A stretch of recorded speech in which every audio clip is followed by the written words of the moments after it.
ta donge che lungo di choir e canesa. Coro se ci muoche nello bedo di ricio, tu ti mo bella timore canesa.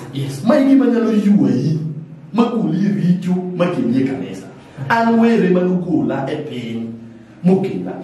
Coro a giacomo do dati choir, giacomo do dati odi, a timubul, che gli dia ciocro, a vuoto a timoma, o candini da sai doara. Coro che dia temogi, aero da sai, perché me pegno bene. Abelo con matin jumapili tati mumana gini kuru mus ta video ka kuru nya sai wuyo kona ma kuru roma le kai kama nya sai wuyo gitichi jo oti mo bro somo ba ni timu bi mo bro wuyo ba mo to ni kane jo oti video moro kane glamo e ka ro no pongo ke no de chako dom gi dok mo pongo yo pongo ma wa bro kata dom kata ila no ke bro dom ni te la do dom te bro dom si na to aneno ka donye lamu ton teko man sai cha koyo waya kuru apogura itimbe kama choma na timoka apogura itimbe paka ndola mali manome ya donje wa wachi mala manome ya donje wa kujipano la en chandwok ga kweda ga jala makalo e dalawa ana timoro dululu ngene na teke mirwa yana mama no nyula okumarki kuru kano de kane babo no kawe tono ka babo bene ne da kuma chia to chibabo ne no we chu no de kamoro kuru mama ai mane da kuma de wol maneko kuru mama no da ko wadu ani manya pe mama ma chia lo ginyame no ma chia lo magina ni na rubika kuru ne wadak ku wangeyo ni wanu witi kuru wadu acha ke gwenu bi olo kweyite ka kuru ni ma okunya tiu kuru akweda no dio donje kiluonga e kor gwele ni an kemerwa kuru kita no dio bedo na malit ni an kemerwa kuru gini no yanya muchupo kamano no kweda gini tiwite ke babwa nyaka dawa mo nyolo mam mo wuonwa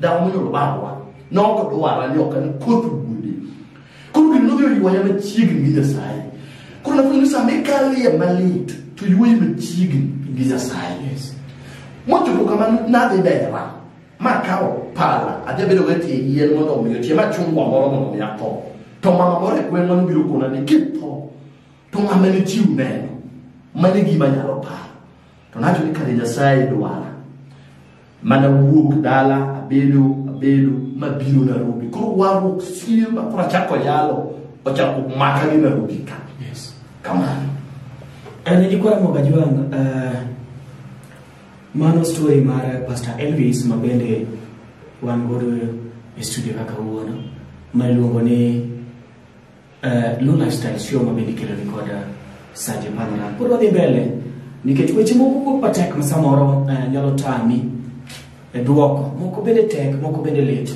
but por wadi mbele an ko penjo magombo ni mondo mi apenji kano se wali ni tundo nyaka kama koro itieni timbe ingeni nitie giminyalo war kuomi war dod chunyi kabisa lakini oko mar dendi oko war ni bende nitie kaka ngamo war onego bede rwakore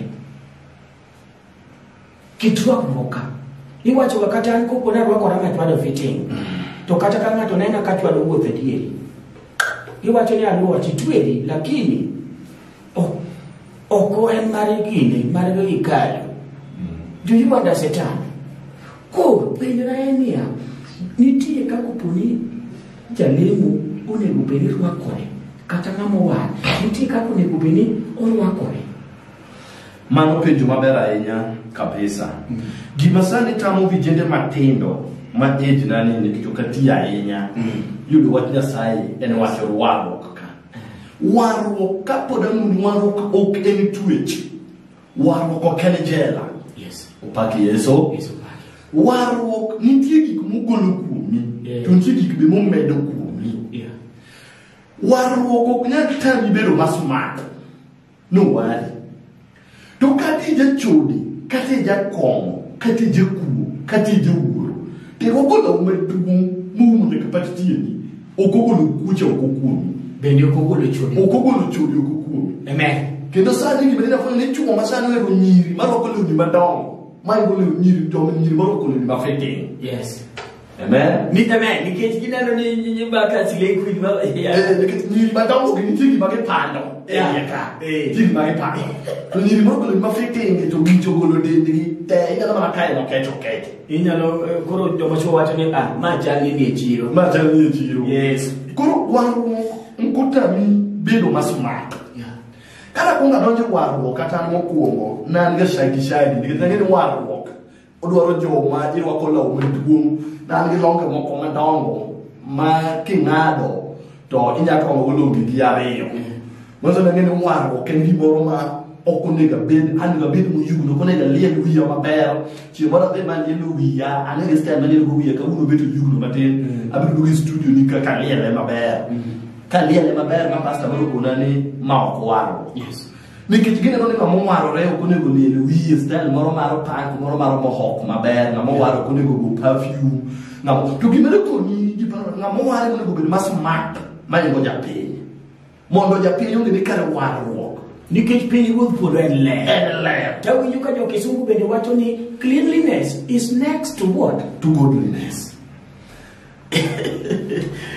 Awara aneno ka weche ng'eny monego bed ni wawuoye Pastor Elvis, but seche moko sa nyalo maro wang'o kata sa nyalo bedo machuok. Wach madwa ni mondo mi apenji ma kasto wadhi loro shoni but gisani lakini obro dwari mondo mi duog ka mondo koro wawach ni maber ma jopiny biro winjo. Kamano. Bende ng'amo war kata jatim Nyasaye nyalo donje ba ma bende lem kata yalie na joma nie ba. Mano penjo maber ahinya Saji Panoland. Ba en ot. Mana kaka ot midake. Pogruok mar odi midake gi bani koro bani gi kuomo. To ba nigi thumbe madongo. To gima ng'eyo bani gi thumbe mag piny. To be wawacho mag piny tinde thumbe mag Nyasaye gi tinde go gi ba ka wulma makero ka jo kongo mielo gi kendo kundi kiro na mag Nyasaye to golo na stress. But nitie mag Nyasaye moko go e ba. Worship ok nyalo go. Worship ok nyalo go. Koro mana thumbe moko matindo jende gi golo ma ginene Yesu gino moko magine gi mag yo. Okingeni jumi worship ok nyalo go e ba. Worship dendo Nyasaye ema yuwa teko mar Nyasaye. Nyalo miyo kata kongo buge bakra machwadre piny matore merum. Hallelujah. Dendo Nyasaye. Koro jo kagema mama mogo disco madongo magi miele. To jati Nyasaye nyalo donje ba so long as ni ok madho kongo opodhe madho kongo. Macho koro lure gi in gima in. Mondo miyo na ng'e ni kongo okamade gini kale tinde yenya kinde bago kana dala mar Juja Thika. To no mama nuka lemu gi pastor no guno ni pastor Bendo Uma Woodrangwe. No wadhinya ke ba mondo ka jo gimete ba. Mwaka oko mwa bedo piny mwa lungo soda mwa malo kwa chukutu uwe gugu ba kama wanyalo mya wa online no walemi amoma ne watemo timo juu kano na wakacha nije ni mano me pastor ni to no mi yana jati Nyasaye kini mano chulo ni chuko pi no bi ne kanisa magi donje kanisa kono ana no be de ba ma de malam gi ji e ba so long as ni okamado komo okade ma do piny anke tieko shughuli na tawuka awe ngato de mbele neke gima bro miyo ngato we kongo mabro miyo ngato we chode mabro miyo ngato we kuo bro miyo ngato we ura en ko neno timbe mane uweka nikech ngeno miyo gimo miya penji wachno anyalo paro Biblos kane kamodiochieng' mane Yesu owuok modhi od Zakayo. Kamano Kane osero od Zakayo mane gidhi e ode to eka bang'e nitie nyako moro mane jachode kabisa manodonjo motemo loko tiend Yesu ka pi wang'e chwer mokala kendo nonyodho nyaka tiend Yesu. Bang'e to jogi nowacho ni jopuonjre ne nitie gima nowacho ni kaka kaka ng'ama gak Yesu okone logiragi ng'ama gak. Kamano to eka nonyisogi ni nyaka na donje odu ka de poketi mana mage manowene nyako charicho ne but ne en ng'ama gak ne en jaricho. Kore momiyo penjo mar donje bani mondo miseche moko unyalo puonjo jok manie ba kacha ni to wach Nyasaye ng'ene wach Nyasaye Yesu wacho ni nobiro ne ji ajiya kamano, to nobiro ne jomo somo kamano, kata jok man gi geche madongo dongo kata jok momeyo, but nobiro ne ji ajiya. Koro weche ng'eny monego bed ni wawuoye, but adwani gisani kama wasetudeni nikech weche ng'eny monego bed ni wawuoye. Ing'e ni pok apenji kata ni ere ber mar kong'o gi rach mar kong'o, pok inyisa. Mano weche ma pod wakano, ma kata kopo ni dwa libna matin to libna niya rach mar kong'o, nikech kong'o kende ma koro aduoga yudo ni koro rache mang'eny kata muma. Rach mar kong'o en ang'o to ber mar kong'o to en ang'o? Nikech ka wadok e muma, Yesu wuon ka wawacho ka koro wadwa penjore gini, hono mane Yesu kuongo timo mokwongo ne en mana loko pi odhi e wine, to wine dong' en kong'o, wine dong' wilo wiji. Wine bende chalre mana gi konyagi, wine bende chalre mana gi bosa, nikech oloko paro. Wine bende chalre mana gi Johnny Walker. Yes, nonro mane kata wach mane medagi wach na kanyo matin ma gitieko tilam mana Nyasaye mondo watiek shono kawuono. Gima nyalo koni ikelo topic maber madolo wuoye chigoro ka thuolo nitie. Mokwongo kane Yesu odhi limo Zakayo morado gi Martha gi Mary mano dala gi Lazarus mowire gi mo mar alabasta, ne en mo mane kone tek, mano ni mo mobro wuoye. Moso ni mama tanu tiyo gi mwandu ne te, niso di kata ngama unena kasa nendo gwini tiyo gi mwandu ne te mondo show ni odhi mbele. Yesu gwani ng'ato tiyo gi mwandu ne ema ne kelo wastoricha, no tiyo gi mwandu ne ma tekone ni mani. Yesu nowacho ni nobiro ni ji ajiya, nobiro ni joricho. Zakayo ne jaricho, to dok ne kacha cha nomiyo Zakayo oyudo waro doko. Ma Zakayo rado gi Yesu, gi Yesu kacha. Yesu nobiro ni joricho. Yesu chako rado gi dhako ma jachode sa auchiel wang'e, odiochieng' ma sa auchiel kodhi tuomo pi e tie soko, orado gi simba. To kono simba ne miye pi mondo amodhi, kane ong'e ni ma be jachode wadgi. To Yesu kone tong' di ng'eye ng'ama kwayi pi. Ati kono Yesu nobiro ni joma richo. Kinde cha Yesu nobiro ni kane joma richo monego bed ni loko ngimagi. Omiyo rado gi dhako ma jachode, mowacho ni mama cha nobedo jayalo modhi oyalo injili maber mowe chode. So ni ng'amorado gi Yesu orado gi ngima, ng'amorado gi Yesu orado gi chang, ng'amorado gi Yesu orado gi ono. Lazaro korado gi Yesu orado gi mach. Yesu ni Yesu en mach, warruok en mach, warruok en teko, warruok en ono. Amen. Koro kakelo ni kong'o matin mondo mi alam kod ji joma neno sane. Kong'o aduwe, kong'o en gima rach, kendo kong'o osemiyo ji mang'eny oketho ngima ji mang'eny. Mendo timo mama wuoye kong'o kisomo Zaburi, wacho ni okum ng'ama siko mondo e od kong'o, ma en miyawo ne od ba komadho kong'o, mano ng'ama okum. To Saulo ng'ama riek, Solomon dichuo mariek okwa Nyasaye, to Nyasaye okono Yesu kono Solomon ni kik iket pachi e kong'o mano mat, kik iket pachi e chode, kik iket pachi e pesa, gik moko adek mago joma lal gi ji, gik malal gi ji e piny ka. Kata ng'amwar kata jayalo ka an kama, gima wito jayalo mang'eny en iluongo ni 3G, ma en fame, ma en gas, ma en finance, female, ma en Gmol, triple F kata triple G. Koro gik moko adek gi gilalo jomowar to gilalo vijende matindo, kata gilalo wuoch gima nyalo witi sande ma be lal mo gipar dalau en mon gi kong'o. Kong'o wito paro. Abro wuoyo kodi chieng' moro kaka inyuo kong'o e piny mar Luo, gimomiyo nyuo kong'o piny mar Luo rano jowa. Iyudo ka ng'ama osemer wacho ni onge, to king'iyo ng'ani to onge dieri, king'iyo ng'ani to onge kata zip mar long, to wacho ni onge. Ng'ani wacho ni onge to onge nyaka ot. Nyiso ni kong'o wilo paro, kong'o kawo rieko. Koro kong'o kene gima ber, kendo kong'o mane kine mogik e gik mokwongo te. Koro kong'o biro wuoyo chieng' machielo. Apane gi kama watundika dago mana ni mondo me watiek shoni kilamo ma Nyasaye bang' mano to na jo ing'ere ni nitie jok moko ma bende samoro nyalo gombo mondo mi gibed gi namba ni, samoro ginyalo gocho ni mondo mi ikony gi lamo Nyasaye, nikech samoro seche moko kuma chiegna kata chandruok ma gin go kati imigi advice kolore kod wach Nyasaye.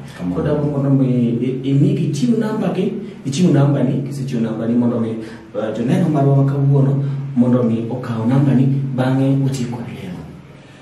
Erokamano osiepewa mane winjowa, chunya gombo na miu namba iluonga ni Elvis Otieno Muga Atia Gima Sumbi, Cameroon number Nyokal. Number na in 0729 914 958. Yes. Machari no nabirio ari ochiko. Ochika chiel ang'wen ochiko abich aboro. Kamano. Mano namba pastor minyalo yude godo. Kata koponi seche moko igombo mondo mi ulem kanyakla kode ibiro yude e namba no. Ko kamano to pastor adwani mondo mi tiekwa kod lamo to kapok itieko to tafadhali ne jok ma winjo show marwa ma kawuono kik iwe mok i-subscribe kata donj YouTube channel marwa mondo mi i-subscribe to show marwa iluongo ne Luo Lifestyle show ma bende kelo ni kod an Aloch G Panorama. Wati kod lamo. Kero kamano kapok alamo agomo mi jowinjo wa awasome muma mondiki gimondike muma mondo mi malam wan gi tich jo ote ang'wen par kod ariyo mawacho niya tich ote ang'wen par wacho ni en kende ema ji yudo warruok kuome nimar onge ng'ato moro machielo e piny ngima ma Nyasaye osechiwo nyinge ni ji mondo oyud warruok kuome. Koro ni Nyasaye kende ema ji yudo warruok kuome en mane owuoye. Koro adwana lam kodu Nyasaye mondo ogwedhu nekech ni Nyasaye manitie nyarombo mar Kalvari jowinjo ne winjo warruok joma kale chandruok mopogore opogore. Nitie joma onge kwe, nitie joma onge geno mane Satan osekawo genogi. Nitie joma piny osejwang'o Nyasaye maduong'. Alami Nyasache Elijah mwenye tisbe Nyasaye malo kod mach amalo kod mach mone pare ya ng'ato kawuono makie lwenje mane chande ruoth maduong'. Wani season madhano kale matek season mar corona jomoko onge gima nyalo chamo ruoth maduong'. Jomoko piny osejwang'o jomoko oseriembo nyaka udi ruoth amalo mondo makie lwet ng'ato kawuono. Alemi ne dhi oro chang Nyasaye manitie ng'ama tuo mondo mi oyud chang ng'ama onge geno mondo oyud geno ng'ama piny ochwang'o Nyasaye mondo mi duoge iri. Erokamano nikech studio gi host mari Nyasaye Aloch G Panorama Nyasaye gwedhie Aloch kendo nyadi chiel kendo yawie Mbappe ruoth manitie mana kaka Jabez no ywak ni ruoth kata onge yawie Mbappe miya na malo donge biro goniero kamano igwedhe ji duto te mana kuom yie nying Yesu Kristo ma Jawar. Amen. Erokamano ni kwa mogali wang show marwa makawuono iluongo ni Luo Lifestyle show mabende okelni kod Sir G Panorama. Nyasaye matugi.